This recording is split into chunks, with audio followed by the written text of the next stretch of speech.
每一步都好似走喺一個唔知會點嘅道路上面，都有經歷過一啲少少嘅成功，同埋一啲令人氣憤嘅失敗嘅。我中伏啦！我創業路上面咧唔中下伏咧，好似太過順利咁樣，但係成功係有少少停滯不前嘅。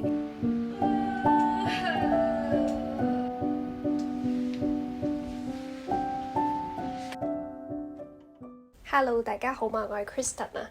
今日咧喺呢個新嘅 background 嗰度，為呢條片拍一個 intro 啊。喺呢2個月嘅時間咧，我實現咗我開呢個文創插畫店嘅目標啊。而今次呢一條咧紀錄片啊，就真係記錄咗我喺呢一條路上面咧每一個大起大落嘅瞬間。事不宜遲，即刻開始啦！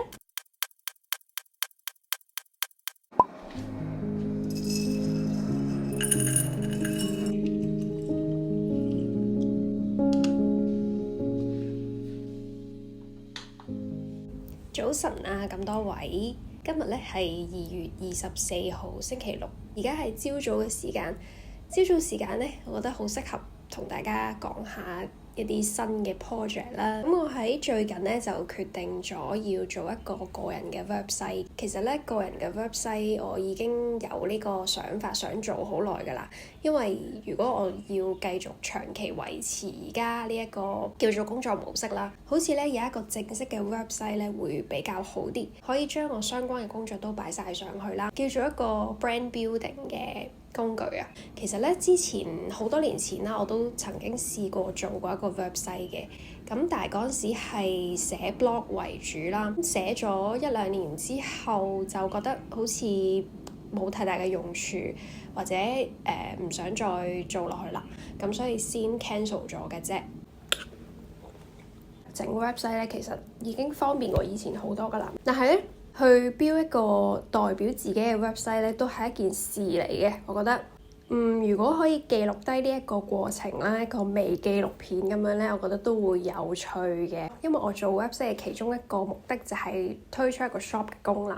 依家咧我畫嘅畫嘅數量其實係少嘅，所以現階段咧我需要不停咁樣畫更加多，去推出我想起碼有3至到4種唔同嘅產品啦，先至真係可以正式推出呢個 website 嘅。我希望啦，呢個 website 可以喺2024年嘅頭半年就做好推出嘅。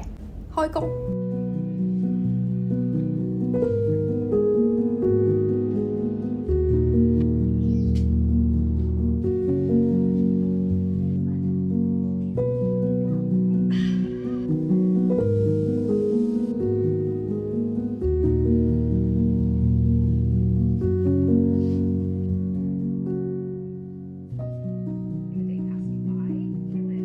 ！3月8號，我創業嘅進程係需要急速起嚟啦。點解呢？因為我參加咗個市集啊，係我早幾日先至決定嘅啫。呢個市集嘅日子呢，就係3月30同埋31號，即係話呢，我得返1個月唔夠嘅時間，但係我係乜嘢賣得出手嘅 product 都未有嘅。其實咧係我喺度畫緊畫嘅時候啦，咁就想做咗少少可能後續嘅嘢先，想揾下咧，到時我真係出咗 product 啦，咁我可以除咗擺喺 website 之外，仲可唔可以咧擺喺唔同嘅店鋪嗰度寄賣啦？咁 Movie Max 佢就係一個專賣電影周邊嘅一間鋪頭，我都好中意嗰間鋪頭嘅，所以咧我就有一日咧就唔想畫住嘅時候啦，咪去搞啲其他嘢嘅時候咧，就去 inbox 個店長，咁就問佢咧，遲啲會唔會有機會可以喺佢間鋪頭度寄賣啦？店長佢就回覆啦，好快回覆咗我話 OK 嘅，同埋咧再加上咧佢就話啦，月尾啊我哋有個市集第一次搞，你會唔會都想 join 啊？咁樣跟住咧我睇咗所有 details 啊，即係需要嘅費用啊各樣之後，我覺得呢個係一個好好嘅機會啊！第一啦 Movie Max 佢係好多人識，都好多人會去睇嘅，相信佢搞嘅市集嘅話，咁如果喺佢度擺市集咧，會有一個好好嘅曝光機會啦，亦都可以為我嘅品牌去做一個叫做少少嘅試水溫啦，亦都係 set 咗一個叫做 deadline 咧，去 push 我，更加 push 我咧快啲做啲嘢出嚟嘅。雖然呢個 deadline 真係好趕啊嚇，但係因為我已經參加咗啦，所以咧我呢幾日都喺度趕緊啲畫，總算咧係畫得七七八八嘅。跟住落嚟嗰一步咧，就係要將啲畫咧 scan 入電腦嗰度做 design 嗰一 part 啦。希望呢個市集我會做得 OK 啦，第一次。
我喺度咧整緊第二款 product 啦，市集嘅，因為市集我唔想淨係得 postcard 一種 product 去賣，咁我有考慮 tote bag 啦，有考慮襟章啦，或者係其他文具嘅，而家就嘗試整一個 tote bag 嘅 design， 印 tote bag 嘅 design 咧，嗰個圖係有啲要求嘅，即係個 file 啦，同埋可能因為我揾嗰間公司，佢對於手繪圖嘅要求比較多啲，明確指明咧唔可以有顏色啦，淨係可以用粗線條嘅筆去 outline 咗，然之後咧，如果佢上色嘅話咧，就直接俾個 colour code 佢幫我上嘅。咁呢一下我已經有少少冇得自己上色，好似唔係咁好咁樣啦，覺得。一唔係咧就要用 Procreate 啦，但係因為我冇 iPad， 咁就有啲麻煩嘅。呢個可能要借翻嚟先可以用到 Procreate 去畫個圖啦。但係咁樣又會耽誤咗好多時間，同埋我唔知道出到嚟個效果會點樣。呢個比我想象中要複雜嘅印刷，所以有啲煩惱咯而家。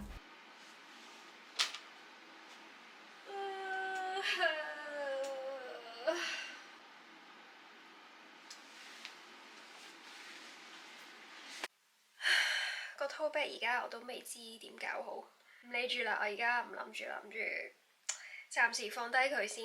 依家可能出咗去拎 postcard 先。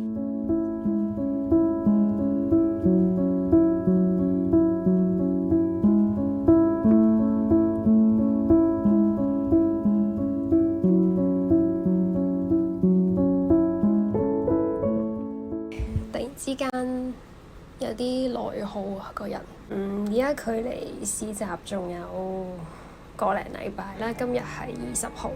雖然呢排都好興奮咁樣不斷做 design， 不斷畫畫，不斷拎嘢去印刷啦。咁而家啲嘢都搞掂得七七八八㗎啦，主要都係等啲商品做成，然之後就拎翻嚟再 pack 咁樣咯。你知有陣時個人好容易焦慮，做得多嘅時候咧，又驚做嘅嘢全部冇用，或者反應唔好啊咁樣。乜都唔做嘅時候，又會覺得嘥咗啲時間啦，就會令到自己更加焦慮不安啦。跟住又會可能亂諗好多嘢啦，有少少 emo 咗啦。呢一下就坐低同大家傾下偈咁樣咯。但係都係一下嘅啫，我好快我又會轉個頭，又會投入翻去工作嗰度，即係唯有係繼續去做啦，先至會令到我唔去亂諗，唔去焦慮嘅。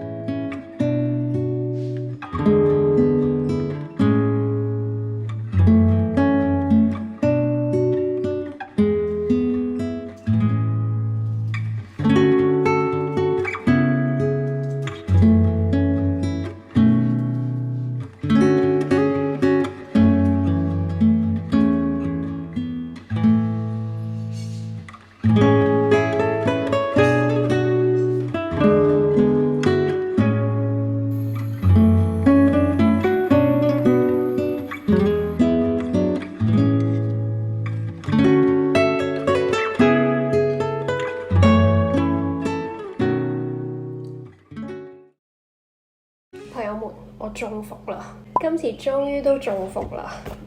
喺呢個創業路上面咧，唔中下伏咧，好似太過順利咁樣。我咧呢排就喺度搞緊市集嘅產品啦。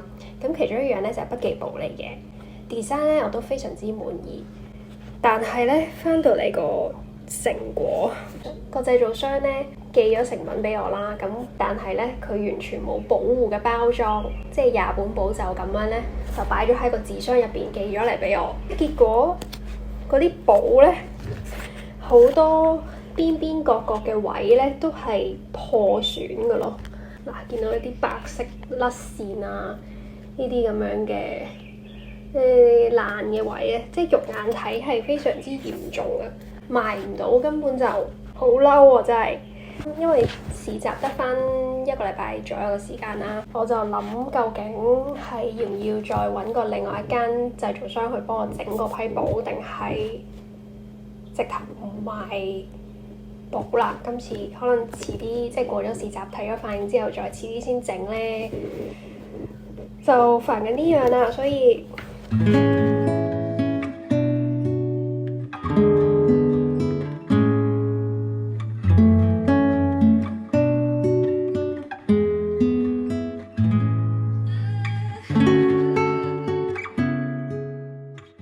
最終咧，我係千辛萬苦咧喺20本筆記簿入邊咧揀咗5本係冇問題嘅出嚟，咁就打算喺市集嗰度咧作為一個活動去送咗出去啦。咁其他嗰啲咧就唯有係自己用啦，或者係送俾有需要嘅人啦。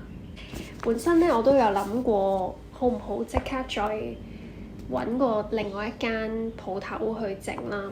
後尾我揾咗 ePrint 嘅 ePrint 嘅價錢都尚算可以，咁但係因為比較趕急啦，我收到呢一批貨之後咧，到市集咧只不過係唔夠1個禮拜嘅時間。咁 ePrint 嗰度咧製作都需要1個禮拜，如果加急咧就要再加錢啦。咁加錢之後咧，個成本就會拉高咗好多。而呢個筆記簿咧，我覺得係唔可以賣得太貴嘅。咁所以咧就決定今次嘅市集咧就唔再推出簿住啦。可能遲啲睇下，即係過完個市集，遲啲再睇下會唔會再整啦。係啦，雖然即係叫做係做咗個 design，個 design 我都好中意嘅，但係就冇辦法啦，因為現實嘅因素就係咁樣。而我今日咧就係要嚟包裝市集嘅產品啦。今日3月27號係啦，得返3日時間啫。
我終於都返到屋企啦！依家3月31號夜晚10點幾，完成咗2日嘅市集，大成功！真係成個過程同埋反應都比我想象中好得多，同埋呢一個體驗真係好難忘。認識到好多唔同本地嘅創作者啦，佢哋全部都好 nice 好友善，跟住有好多觀眾嚟探咗我啦，都好開心，好溫暖啊，令我覺得多謝你哋嚟啊！嚟唔到嘅朋友都唔緊要㗎，我知道即係大家都會好忙啊，有其他唔同嘅事啊，或者唔喺香港或者病咗點都好，但係我都 feel 到你哋嘅心意㗎啦，係啊，好多謝呢個市集體驗真係好得意又好玩嘅，亦都俾咗信心我會想再參加下一次嘅市集咯。同埋繼續喺呢個創業嘅道路上面繼續行落去，因為原本我都有諗過，如果呢個市集唔 work 嘅話，我係咪要考慮下終止呢個創業道路呢？呢個創業日記呢，就可能要畫上呢個句號㗎啦。但係係咯，今次呢個體驗就真係俾咗好多信心我啦，亦都好想多謝我身邊嘅好多嘅小天使幫助我嘅人。通通都感受到啦，係我依家都10點幾唔算好夜啦，但係因為經過呢2日嘅市集，我都攰嘅，身體上面、心靈上好滿足，但係身體上攰，所以都而家快啲去沖涼休息，然之後繼續。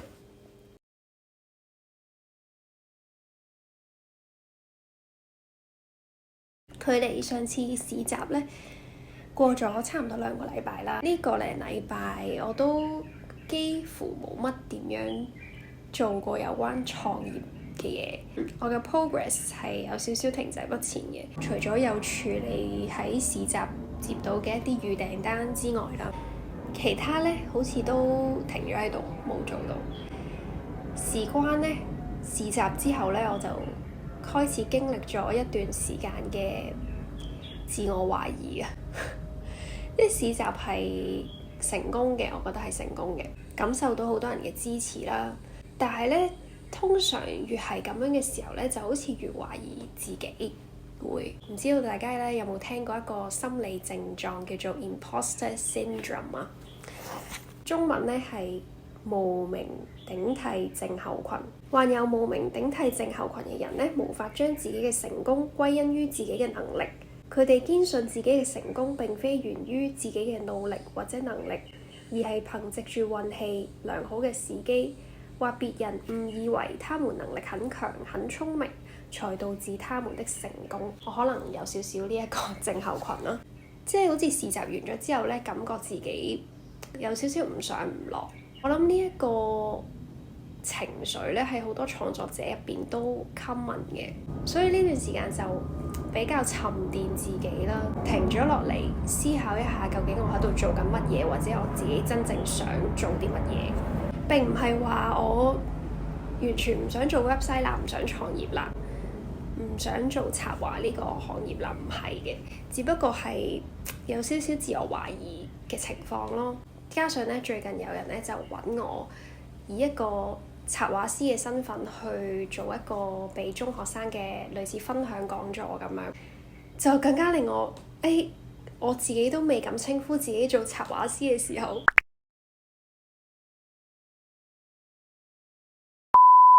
竟然有人叫我以呢個身份去 share 自己一啲經歷，我就更加我究竟喺度做緊咩呢？咁樣。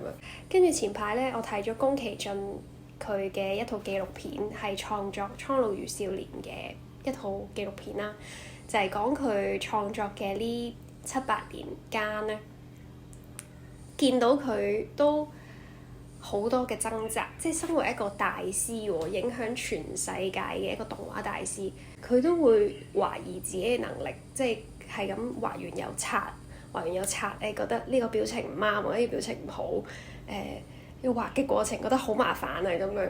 你睇到佢呢啲掙扎咧，內心係有少少好過啲嘅，因為哇一個大師級好似佢咁樣嘅創作者都會有呢啲掙扎嘅時候，就會令我覺得咧，自己呢啲咁嘅小情緒都係正常嘅咁樣。其實冇乜嘢嘅，即係好多唔單止係畫畫啦，可能做 YouTube 嘅時候，我都會有呢啲咁嘅情緒。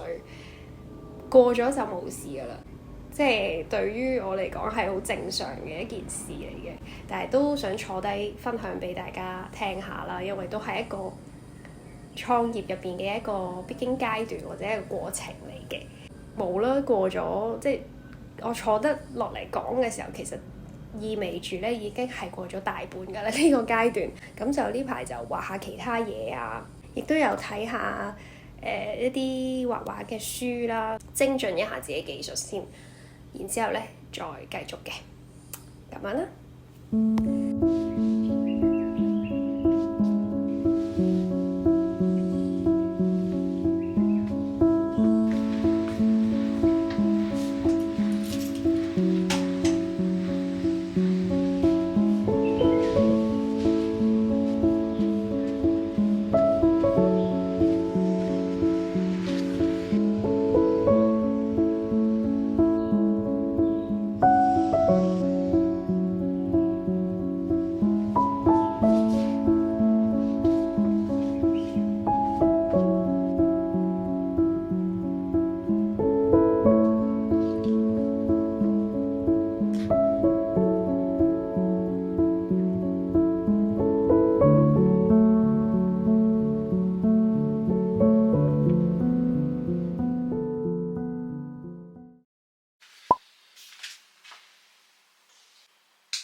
今日咧，終於都要搞下 website 入邊實質嘅內容啦，就想寫咗一段 about me 先，我會喺 Word 嗰度打咗先，因為一整 website 咧就要俾錢㗎嘛，咁咧所以我就盡量想準備得齊全啲，先至真正付款，然之後喺 website 入邊做 set up。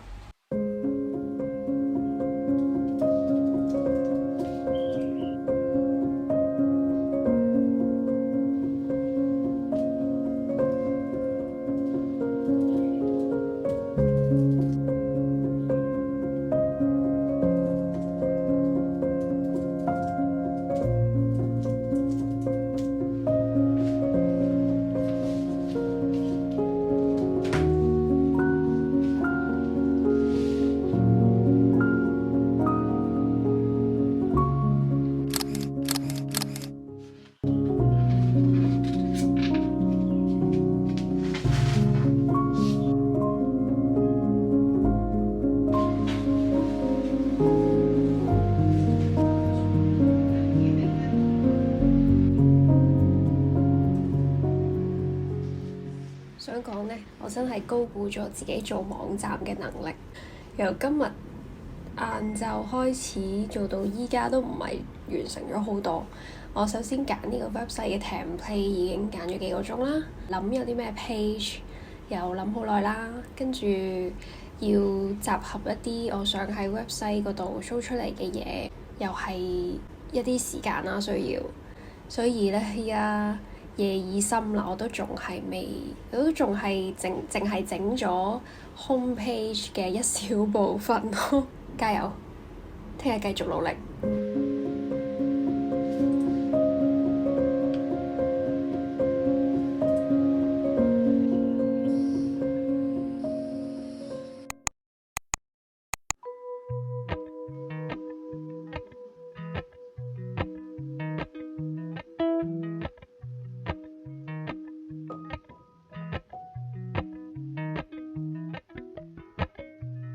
Appalachian sunrise meets my skin.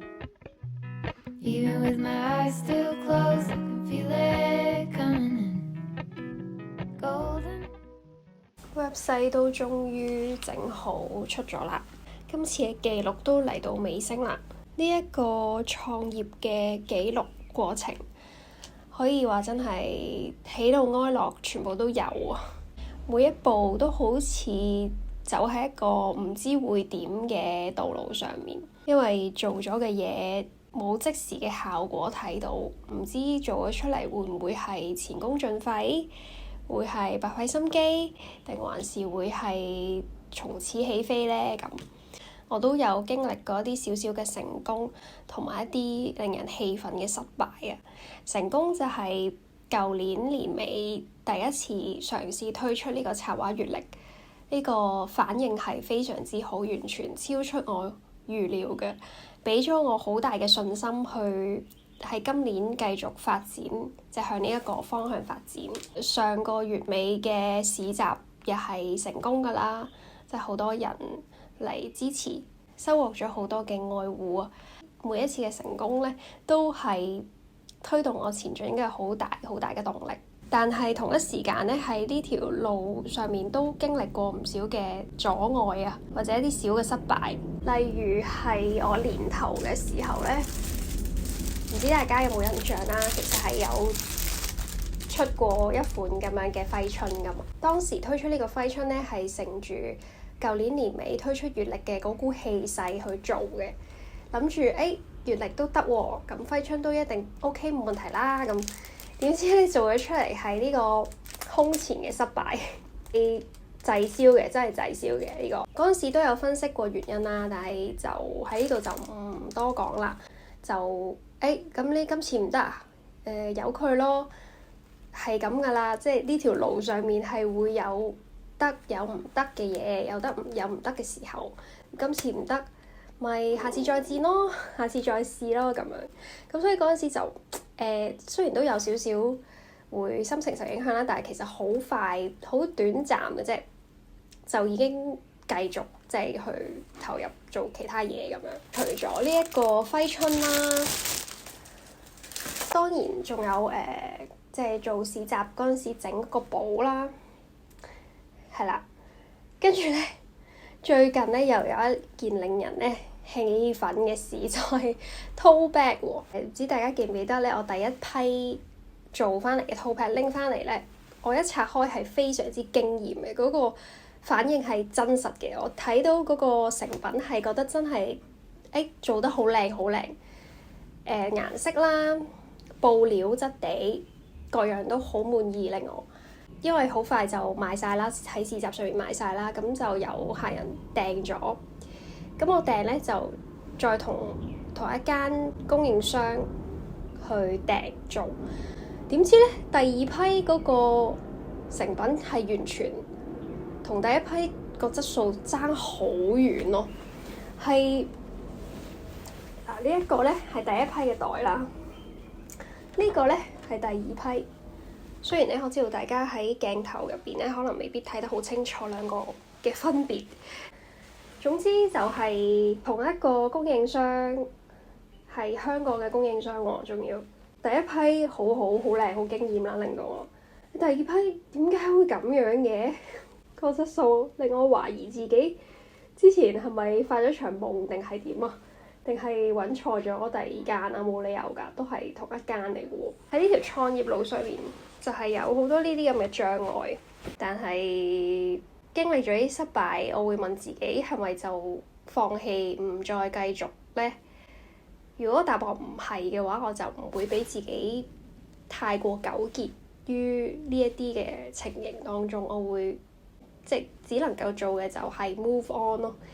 因為如果太過糾結，自己心情會受到影響啦，自己嘅工作進度又會受到影響啦，跟住可能工作進度慢咗啦，又會令到自己更加唔開心咁樣，即係一個惡性嘅情緒循環嚟嘅。為咗唔好俾自己陷入呢個 loop 咧，我就唯有同自己講係繼續咯，唔好沉浸喺嗰個情緒入邊，繼續去做另外一啲嘢。tote bag 唔得，搞咗其他嘢先咁樣。喺香港做呢樣嘢可能會令人覺得更加困難啦，但係喺我呢短短2個月時間裏面見到嘅嘢啦，同埋遭遇經歷過嘅嘢咧，我覺得無論係乜嘢行業喺邊個地方都好，佢都會有佢嘅一席之地嘅。最後嘅最後啦，真係好多謝大家一路以嚟對我嘅支持同埋對我嘅愛護，我全部都感受到。同埋好多時如果唔係因為有你哋嘅支持咧，我可能好早已經放棄咗去繼續做我而家做緊嘅嘢㗎啦，或者唔會有咁多勇氣或者動力去嘗試我想做嘅嘢。所以好多謝你哋，真係。咁樣今次條紀錄片就嚟到呢度啦，我哋下次再見啦，拜拜。